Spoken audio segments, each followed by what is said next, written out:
Are you a fan of all things nerdy? Do you love delving into the latest pop culture trends while also staying updated on the news of the day? Hey there, fellow enthusiasts. Professor Aubrey here, and I'm thrilled to invite you to join us on Friends Talking Nerdy podcast, where we dive deep into all things geeky, from movies and TV shows to video games and comics. That's right, folks. It's Tim the Nerd, your friendly neighborhood geek, ready to discuss the latest professional wrestling updates alongside our takes on tech innovations and the entertainment industry. But that's not all. We also understand the importance of mental health, and we weave in thoughtful discussions on self-care and mindfulness. So, if you want to geek out while also taking care of your well-being, tune in to Friends Talking Nerdy. Friends Talking Nerdy, where pop culture meets mindfulness. Listen now on all major podcast platforms. You've been looking pretty good these last few weeks, man. Yeah, I got a secret stash of the stuff in the mail. Oh, Yeah, you got the Caldera Lab stuff too, huh? I did get it. Dude, this is some great stuff, man. It's a 3-product regimen. You can go to their website and check the third-party results yourself. You don't have to believe Ray or I, but we've both been using it. It's great stuff. The 3-product regimen of the good, the base layer, and the clean slate. People who have used it are experiencing smoother and healthier looking skin. It's really great stuff. Go over to calderalab.com and use promo code DELUXE for 20% off. This is a great deal, Ray. Yeah, look good, feel good, live good. That's what I always say. Absolutely. calderalab.com. Use promo code DELUXE for 20% off of your entire order. This podcast is part of the Deluxe Edition Network. To find other great shows on the network, head over to deluxeeditionnetwork.com. That's deluxeeditionnetwork.com.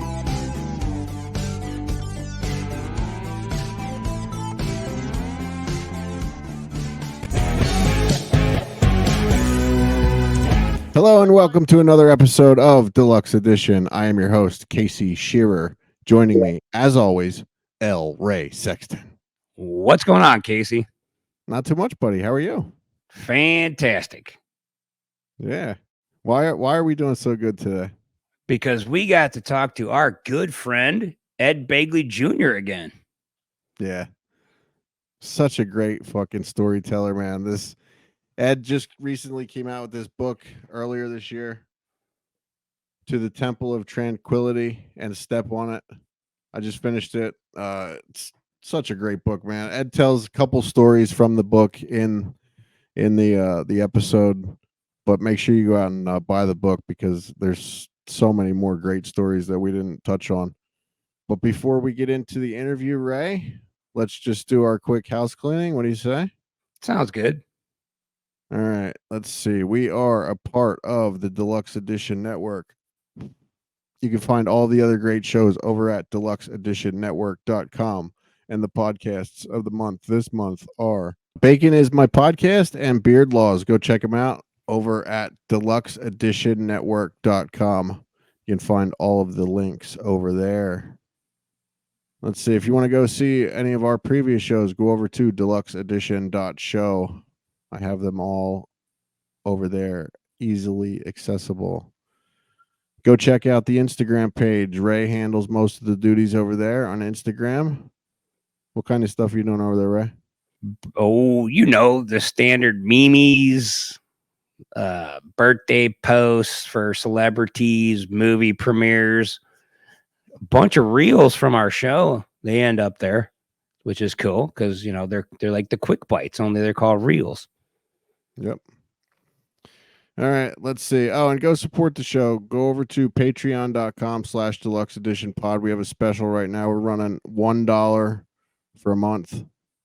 Go get that. What the fuck's wrong with you? Over on our Patreon page, for the $5 tier right now is on sale for $1. $1 gets you the $5 tier. Go get it. There you go. Come check us out on Facebook, facebook.com/deluxe edition pod. And if you'd like to send us an email us at deluxeeditionpod. Today's podcast is sponsored by Copper John's Beard. go over to copperjohnsbeard.com and use promo code deluxe10 to get 10% off of your entire order. Did I miss anything, Ray? Nope. All right. Oh, yeah, I did, you asshole. I'm second week in a row. Where can people get your bootleg stuff? I was looking at that page. You got some cool shit over there. Yeah, I do. I got all kinds of shit over there. 10-cent Beer Night Podcast TeePublic page. You can get bootleg deluxe merchandise, but you can get 10-cent merch. You can get weird ass shit there. You want Evel Knievel jumping over some kids on a tote bag? I got that shit over there. Come get it. Yeah. Yeah, there's a lot of cool stuff over there. You make a lot of cool stuff. There's a lot of cool memes that Ray is putting on t-shirts, tote bags, underwear, all kinds of stuff. Mm-hmm, mm-hmm. All right, let's get into it, Ray. What do you say? Let's do it. All right, here is our conversation with Ed Begley Jr. It's good to see you, man. And now Ray and I can personally thank you for our copies of the book that you got us. Bless you for looking at it. Thank you, guys. Yeah, I just finished it. Finished it yesterday, man. What a great book, man. You read it? Oh my God, I'm more than a little impressed. Bless you, gentlemen. Thank you.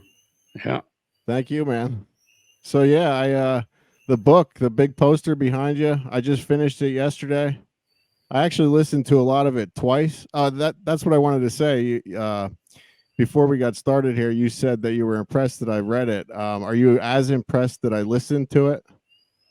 Even more so. That's a lot to listen to of one guy talking.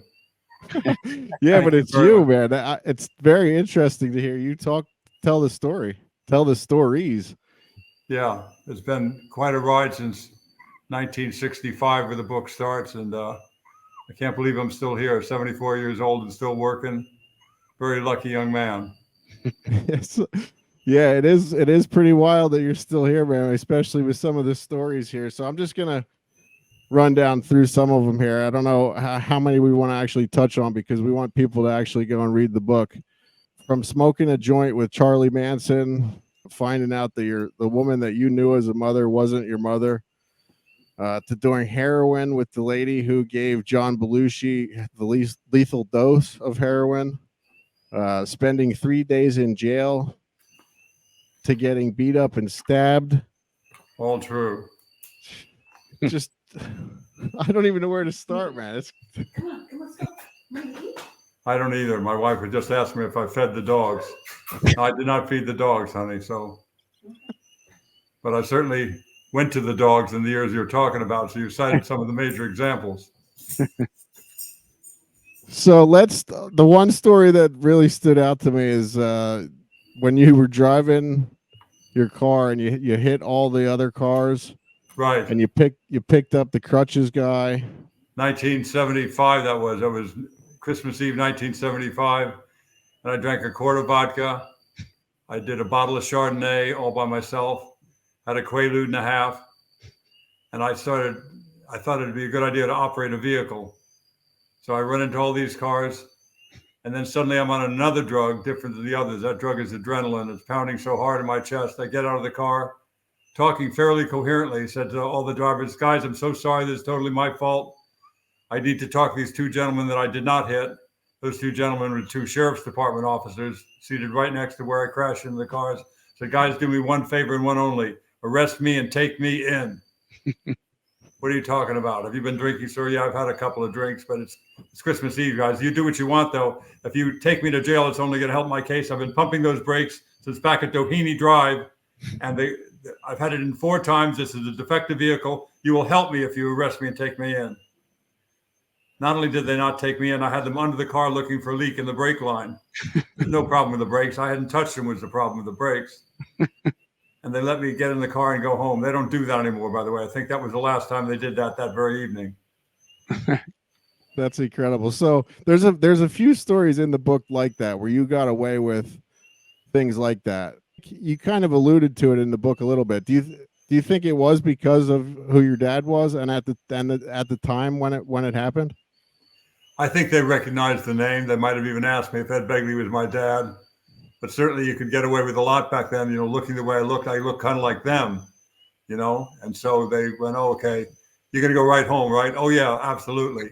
I live a couple of blocks away. Apparently, they didn't even look at the license because I did not live a couple of blocks away. I lived in the valley, a good distance away. And so, and you have to go over Laurel Canyon or Cahuenga Pass or something like that, or Coldwater. So somehow I made it home and lived. And more importantly, I didn't kill anybody and lived to tell the tale some years later. Yeah. What were Quaaludes like, man? I'm told ecstasy is kind of like that. Ecstasy wasn't around back when I was drinking and using, but it was a drug that was classified as an hypnotic drug. That was what several doctors told me at the time, not just lay people.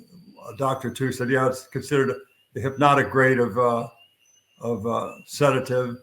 And it certainly kind of hypnotized me. You're not supposed to take them with alcohol at all. You're not supposed to take them when you're going to operate a vehicle at all. And I did both and somehow lived to tell the tale. I don't recommend it, by the way. The young people out there, do not get a copy of the Home Game and try this. Yeah, reading that section of the book reminded me of that movie with Leonardo DiCaprio, the Wolf of exactly like that, Wolf of Wall Street. Yeah. I did that crawl more than one time.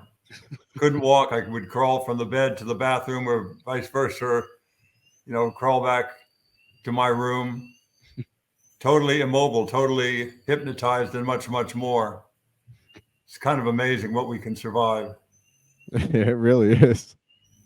So let's see. I just have scrambled notes here. I was cleaning and listening to the book. I didn't realize that you did so many different voices.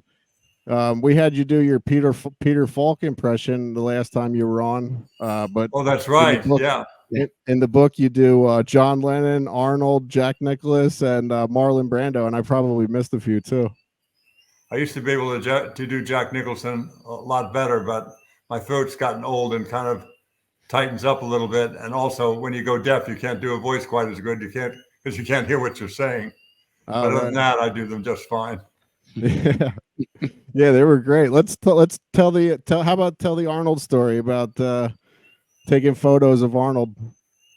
Well, there was a fellow by the name of Tony Hendra, and he was the editor of a great humor magazine called the National Lampoon, which I read every issue when it came out in 1970. And at some point, this was now 76, let's say. Yeah, because I was married by this time, and I had a kid on the way. So Tony Hendra said, you're friends with this guy, Arnold. And so I want to put him on the cover of the magazine. Within the magazine, there's going to be a cover of an issue where it's going to be called the gay issue of the National Lampoon. And we want him, instead of Pumping Iron, the documentary film he's widely known for was called Pumping Iron. He said it's going to be Iron Pumping, where he's going to be ironing a dress in an apron or something. I said, I'm not going to ask my friend Arnold to do that. I just did a movie with him with Jeff Bridges and Sally Field called Stay Hungry. And this was his first movie, and people thought he was going places. Said, I'm not going to ask him that. I'll never talk to him again. Tony kept hounding me. And then Tony Hendra finally discovered the trick to getting someone like me to do something. All you had to do is ask the fourth time. The first 3 times I'd say no, but if you took it to the fourth time, I would finally go, just to shut somebody up. Like, okay, I'll jump off the bridge, whatever you say. I'll have a Quaalude and a half and a quart of vodka and a Chardonnay bottle. You just had to ask that fourth time. So he said, come on, please. Okay, I'll call Arnold. I'm so sorry, but this friend of mine at the National Lampoon, do you know the magazine? Yes, Eddie, I've heard of that. Good. Well, they want to do a cover within the cover where you're holding an iron over an ironing board and you're ironing a dress while wearing an apron. It's going to be, instead of pumping iron, it's iron pumping. Eddie, this is funny. We do this. When do we do this, Eddie? Are you serious? You actually want to do it? Yes, this is funny. I like a good joke.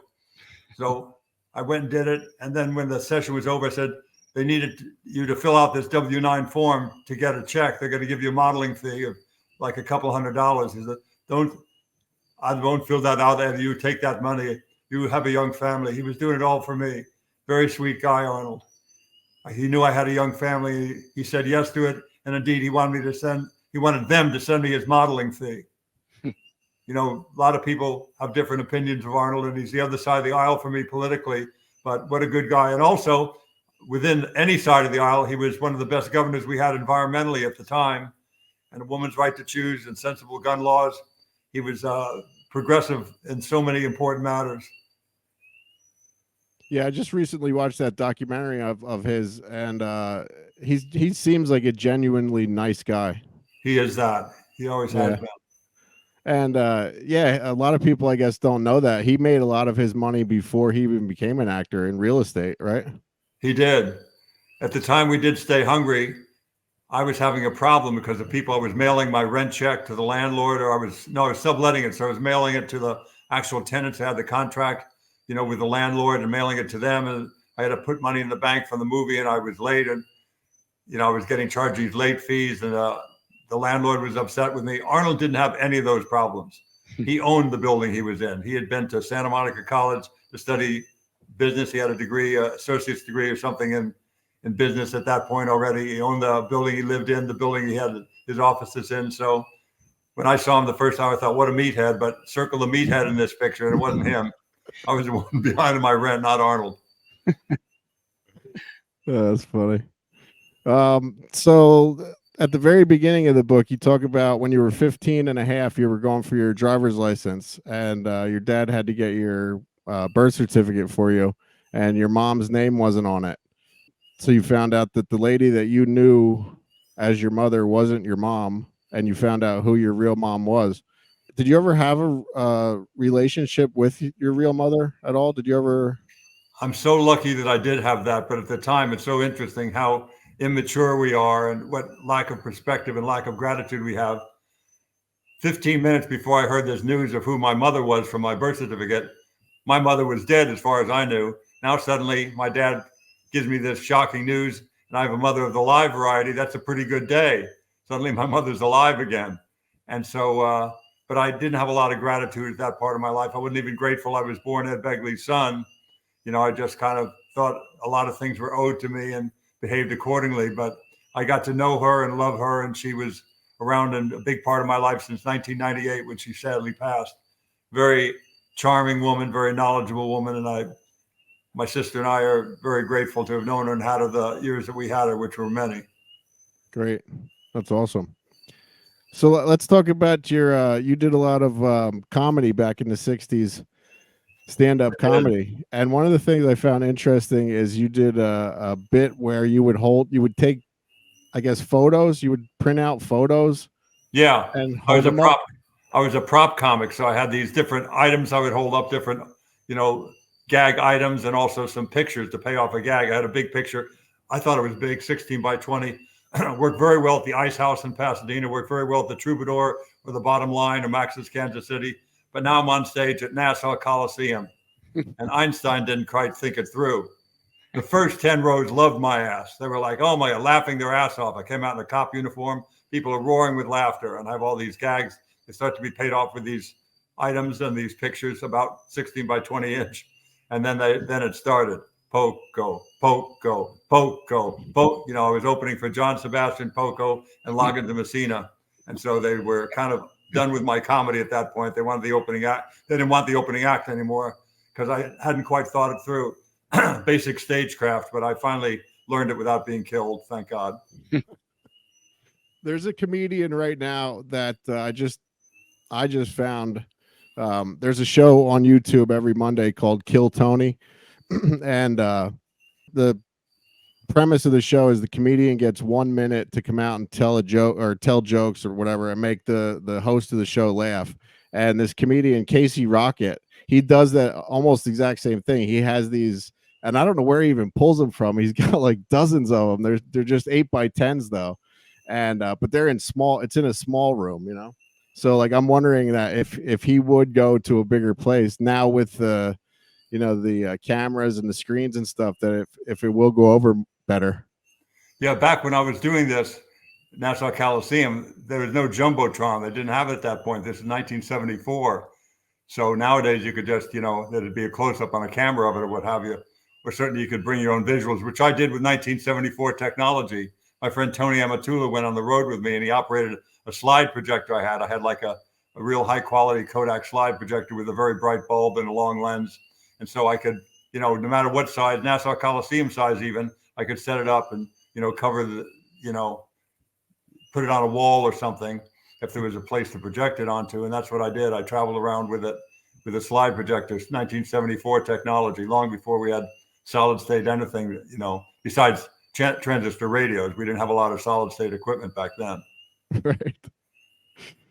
All right, let's go into. Oh, you mentioned the cop uniform. You would wear a cop uniform.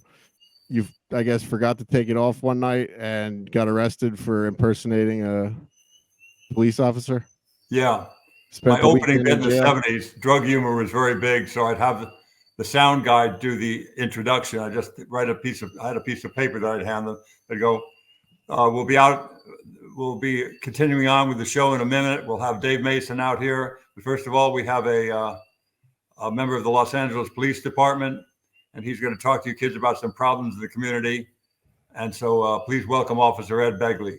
And people would be very understandably upset. They didn't come to pay to hear some input from an LAPD officer. Whatever town I was in, I would, mix it up and say I was from whatever police department. They didn't pay to hear that. That's the last thing I wanted to hear. But the people that were booing the loudest would then laugh the loudest because it got more and more absurd. And, I paid off with all this crazy stuff dressed up in a cop uniform. And it was a surefire 1970s drug humor, bit comedy routine.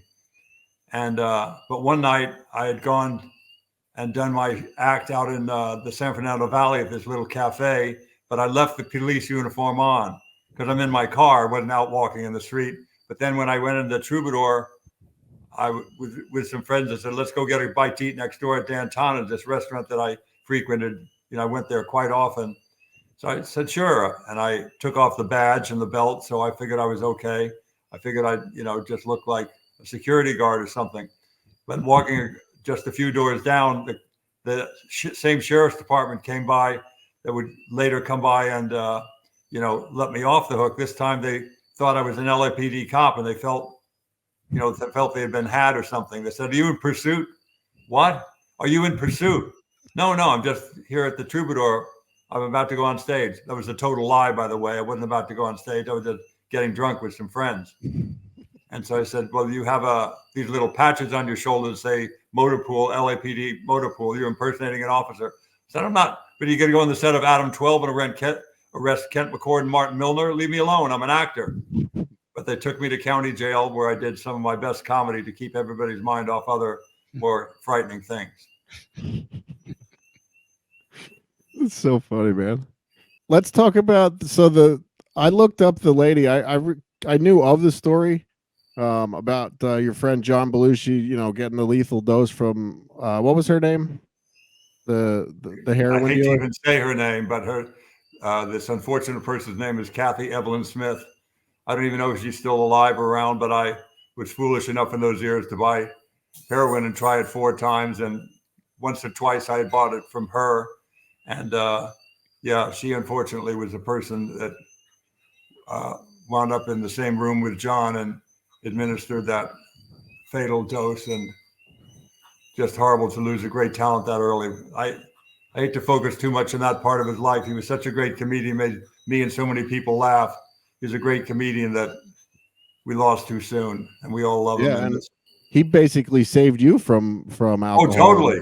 As bad as people thought John was, or in fact was, I was worse. We were at the hotel in Durango, Mexico, working on Going South, and John and Judy Belushi literally dragged me out of the bar. Where are we going? You're not going to sit here and drink all day. We're worried about you. You're going to go see some of the sights and sounds, have some food here in Durango. You can't just sit in the bar and drink. I was so far gone that John Belushi thought he was greatly concerned about my well-being. That's where I was at in 1977. I had a question about this. So you mentioned that you originally were a vegetarian, that you stopped eating all meat, all everything, and then you went vegan. What is the difference? Vegan is just plant matter and nothing else. Vegetarian you can have, and people draw the line at different places. You can have some cheese or dairy products. Some people eat eggs. Some people are pescatarians, eat some fish. People, wherever, I think whatever amount of plant food people can eat, whatever amount it is, I think the more you eat of it, the better for your health, and certainly for the health of the animals in cages.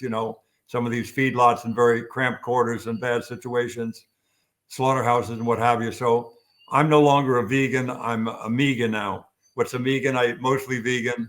I occasionally have a little bit of dairy or something, and but I eat pretty good, and I'm 74 years old and reasonably good shape. So I've been very happy with the way things have gone with my diet my whole life. I started eating good when I was 21 years old, and I think it paid off. Yeah. Have you ever thought of like in all the things that you've done, have you ever thought about opening like a vegan restaurant or vegetarian restaurant or anything? I have, because I have about 20 really great recipes that I pull out when I'm going to cook for friends that come by. And so I've often thought about, having a restaurant. I'm not sure I'd have the time to cook there much, but I'd help recipe the dishes with a real chef and have some of that good vegan food. Because I know a lot of people that are vegan, but I also know a lot of people who eat meat or fish or dairy. And so, I'd have a lot of food available for people that would, that could certainly use some healthy food and food that most importantly tastes good. It's got to taste good, or people aren't going to come back again. Yeah. Yeah. Danny Trejo's making it work, man. Trejo's Tacos. You could have a little place called Begley's. I think it would work. Wait, who has a place? Danny Trejo. It's not a vegan place. Trejo. But I love that man. I know him a little bit. What a great actor. What a great guy. That's right. I got to get by there and support him because he helps the community a lot too. Danny Trejo is a wonderful citizen of Los Angeles. I really, really like the man. Yeah. So here's a question that this isn't. Well, you mentioned the movie in the book, but a couple weeks ago we did an episode with a buddy of ours about the murder, the unsolved murder of Bob Crane. Right. You were in the movie Super Dad. I was. We worked with him at Disney Studios. Sorry, go ahead. No, was there any? So like in the episode that we did, like there was information that he was going around like with a book, showing people like his photo book, his photo albums. You remember any of that? No, we knew none of this. Me and the crowd, that all the kids being people in their early 20s, most of us were in our early 20s. I think we were supposed to be playing teenagers, but we were, most of us, like me and Bruno Kirby and Kurt Russell, in our early 20s, like 21 or 22. I never heard anything about that. It wasn't until years later it came out. I asked several people, Kurt and others, and Bruno Kirby, did you know anything about that at the time? And none of us did. It was just a secret part of his very strange life. Very nice fellow. Was very nice to us all on the set, but he certainly had a very unusual life that he led a few layers down. Yeah, he sure did. Man, there's so much in your book. That's just a taste of it. We want people to go and buy it. Your friendships with O.J. Simpson and Robert Blake, two murderers. Yeah, I knew both those fellas and was quite friendly with them until they started killing people. My opinion, it was certainly the opinion of many that O.J. did it.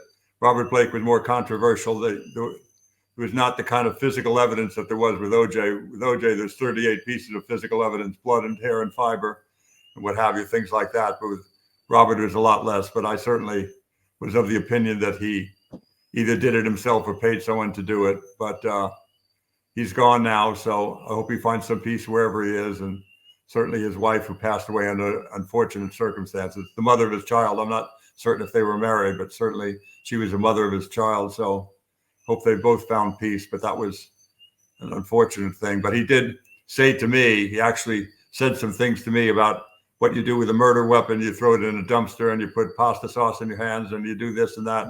He said a lot of things to me that later were, seemed to be repeated in this case with Bonnie Blakey. And so very unfortunate. Yeah. Yeah, so that's just the taste of the book. There's so much more in it. I learned a lot about you and a lot about a lot of other people in the book too, which it's just amazing that your friendship with all these people in Hollywood has lasted as long as it has. And when you write a book like this, do you have to get like everyone's permission, everyone that's still alive? Do you have to get their permission to use their name in the book, or do you ask them? A good many people I asked. Some people I couldn't ask because I couldn't reach them or they weren't around anymore.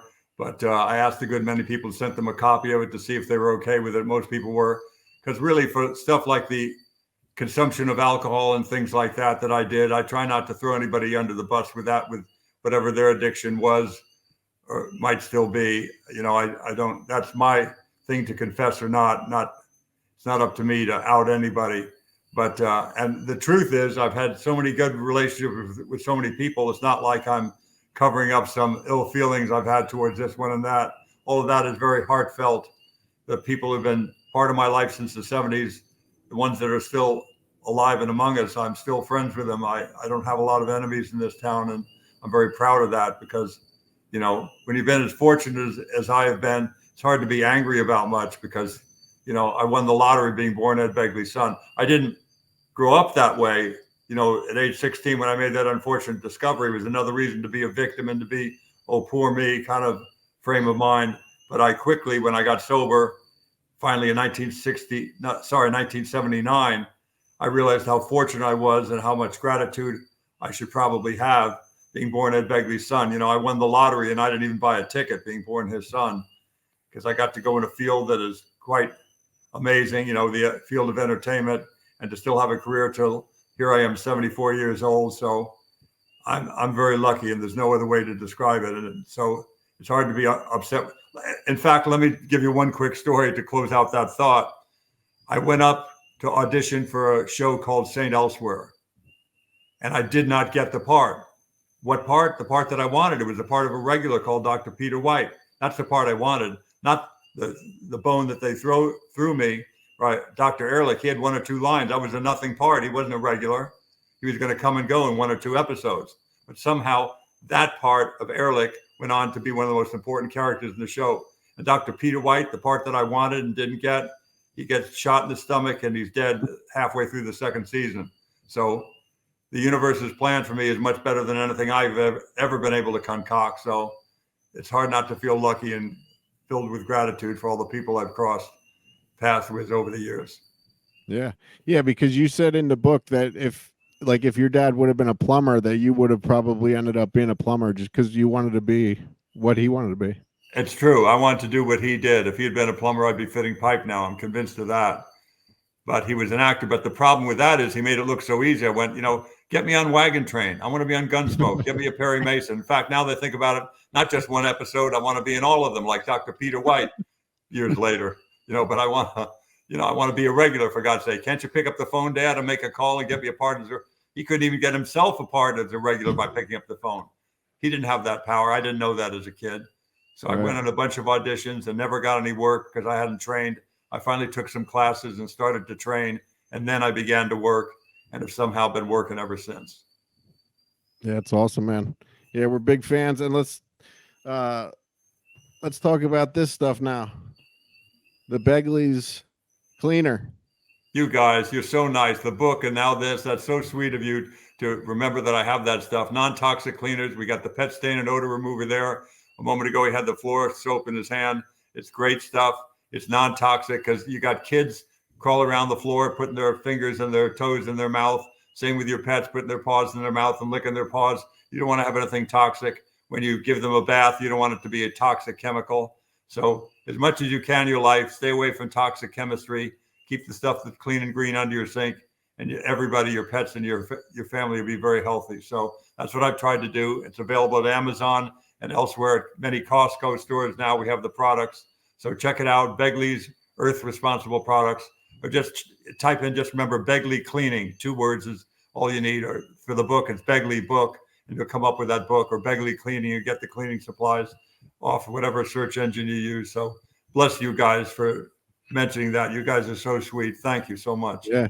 Thank you. And I got to tell you, since the last time you were on, I switched over to, I don't use plastic bottles anymore. I switched over to this liquid death water now. Good for you. I'm doing the same. I have as much metal in my life as I can, my metal water bottles and, you know, coffee mugs and what have you that I take when I go on the road, and all that stuff that we can eliminate a lot of plastic. We should eliminate as much as we can. And that's my goal, to have 0 plastic in my life, other than permanent plastic stuff that's not single use. My eyeglasses is a perfect thing to make plastics aren't all bad. To make something like glasses out of them is a very good use of plastic, or the computer, parts of the computer are made out of that. So that makes sense. But throwaway stuff, what they call single-use plastic, I think we need to stop doing that as quickly as we can.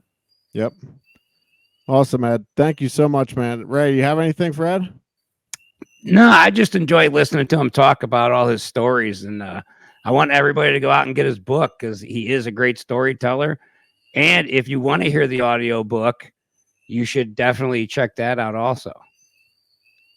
Bless you, Ray. Thank you guys so much. I'm so happy to be on with you again. I always have a good time talking with you. So I'm quite grateful yet again. Thank you. Yeah. Thank you once again for the book. And thank you too for the shout out that you did for us for our 100th episode. That we really appreciated that. Anytime. You guys are great. You guys got a great show here. Thank you, Ed. Thank you, sir. All right. We'll talk to you later. I look forward to it, gentlemen. Yes, sir. Have a good night.